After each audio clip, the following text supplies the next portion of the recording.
Lapin vesistöt ovat suoniston tavoin yhteydessä keskenään. Kaivostoiminnan päästöt kulkeutuvat vesistöjä pitkin Itämeren saakka, myös Ruotsista Muonio-Torniojokea pitkin. Kaivosten yhteisvaikutus on suuri ja sitä ei arvioida kokonaisuutena. Kolarin Hannukaisen suunnitteilla oleva kaivos laskisi enimmillään 13,5 miljoonaa kuutiota jätevettä vuodessa.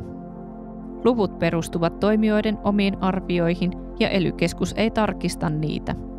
Toiminnan kasvaessa kasvavat myös päästöt. Lappiin suunnitellaan useita kaivoshankkeita. Kaivosvero on Suomessa 0,6% ja esimerkiksi Kongossa 6%. Olemassa olevien suunniteltujen hankkeiden ja kaivosvarausten yhteisvaikutus on ympäristökatastrofi.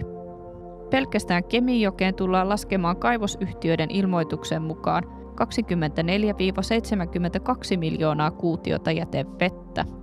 Ksantaatit aiheuttavat kalakuolemia ja lisääntymiskyvyttömyyttä. Kaivospöly päätyy eläinten ja ihmisten ruokaan. Lapin kaivokset estävät ja hidastavat matkailuinvestointeja sekä poro- ja kalastuselinkeinoa. Kaivostoiminnan tuotto on pieni ja lyhytaikainen ja voitot menevät ulkomaille ja haitat Suomeen. Pula puhtaasta vedestä ulottuu Eurooppaan ja kaivostoiminta uhkaa pohjavesiä eli juomavettämme. KHO:n päätös velvoittaa vesivoimayhtiöitä parantamaan vedenlaatua ja vaeltavan kalan elinmahdollisuuksia Kemijoessa. Samaan aikaan kaivosala saa tehdä vesistöistä likaviemärin.